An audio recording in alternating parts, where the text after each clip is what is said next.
Let's get more on this now with Martha Raddatz, ABC's Chief Global Affairs Correspondent, Dan Senor, co-founder of the Foreign Policy Initiative, and Richard Haass, President of the Council on Foreign Relations, also author of a new book, Foreign Policy Begins at Home. And Richard, let me begin with you, because you put out a pretty powerful tweet this morning saying that by releasing Snowden, China has thrown away the chance to invest in relations with the United States. Well, here this is, George, just a couple of weeks after this summit where China talked about a win-win relationship to be a model of relations between major powers of the day. And instead, they've gone for a short-term gain. Plus, it raises real questions whether China is prepared to enter into any sort of regulation of what could be the great area of international competition for the next couple of decades. So you have no doubt that this was the government of China telling Hong Kong. There's not a lot of freelancing going on in China. The idea that the Hong Kong authorities did this independently, this to me, inconceivable. You agree that this complicates the relationship? I think it complicates it, but I certainly don't think it ends it. I don't think it's quite that serious. I think China will move on. Hong Kong will move on. What were they really supposed to do? They have domestic politics as well, especially in Hong Kong. Snowden had created protests in that country. So I think, in effect, China really had to say, let's get rid of this guy. Let's get rid of the problem. He might be here for months and months and months, and that would really complicate things. Clearly, though, Dan, this is also something the United States does every day as well. They're working in China as well. Right. And Snowden's, interviews that he gave and documents he released to the Chinese press obviously puts us in a very uncomfortable position. But I think domestically in the U.S., I think this further strengthens the center on national security. I think there was a real risk over the last couple of weeks that there would be this left-right coalition that would backlash against the United States government, sort of libertarian uprising. And I think Snowden just traveling around the world, flying to these anti-American capitals, behaving the way he's doing, further strengthens. I think the center is holding right now in the U.S., and I think that's a positive development. How about the great irony here that he's complaining about the United States and all these things the United States is doing wrong, and he might end up in Venezuela? Good luck, pal. Right. But one of the stunning things from we just heard from General Alexander, Richard, is that, he conceded, those alarm bells didn't go off. And I think a lot of people shake their head and go, how could this possibly happen? A fairly low-level guy in Hawaii gets our top secrets. But what the general also said is true. We've got this system that depends upon millions of people, some full-time in uniform, some full-time civilians, some contractors.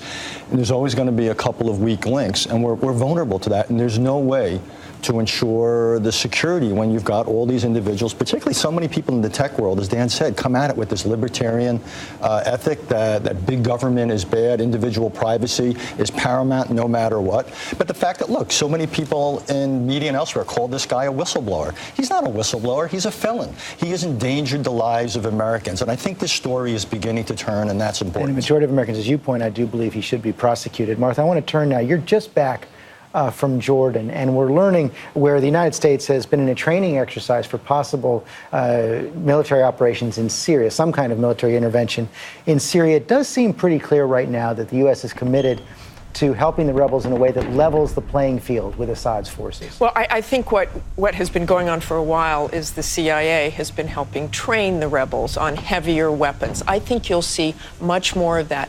That's a way for America to actually vet those rebels. There's still some concern who they would give heavy weapons to. I don't think the United States is going to give those heavy weapons. Qatar, Saudi Arabia. Qatar, Saudi Arabia, but we'll help train them so you can look the rebels in the eye and say, these are the guys that we trust. It's as much as we can do at this point to try to change the balance there, because the small arms will really not change the balance in any way. And you've got such a huge problem, which I saw with the refugees, 500,000 in Jordan. That is unsustainable. Question, Dan Senor, is it too late? I don't think it's too late if we do more than just arming the rebels. The big question will be whether or not the administration at some point is prepared to do some sort of bombing campaign of Syrian airfields. It's the air landing strips that enable Assad's government to move chemical weapons around, move troops around, receive arms from Iran. Unless those airstrips are taken out, arming the rebels, I think, will have limited impact. But if you go that far, Richard Haass, is there any way to limit our involvement once we begin trying to implement some kind of a no-fly zone or bomb the airfields? That's why I don't think we should go that far. But what we should do is do the max, if you will, an indirect help. And that's why we should be providing these guys serious anti-armor, serious anti-aircraft support. But I don't think we want to go beyond that into direct military involvement. Syria is just one thing we've got to worry about. We've got a much bigger issue in the Middle East coming down the pike, which is Iran. Plus, we've got all sorts of issues in Asia with China. Plus, we've got the domestic challenges here at home.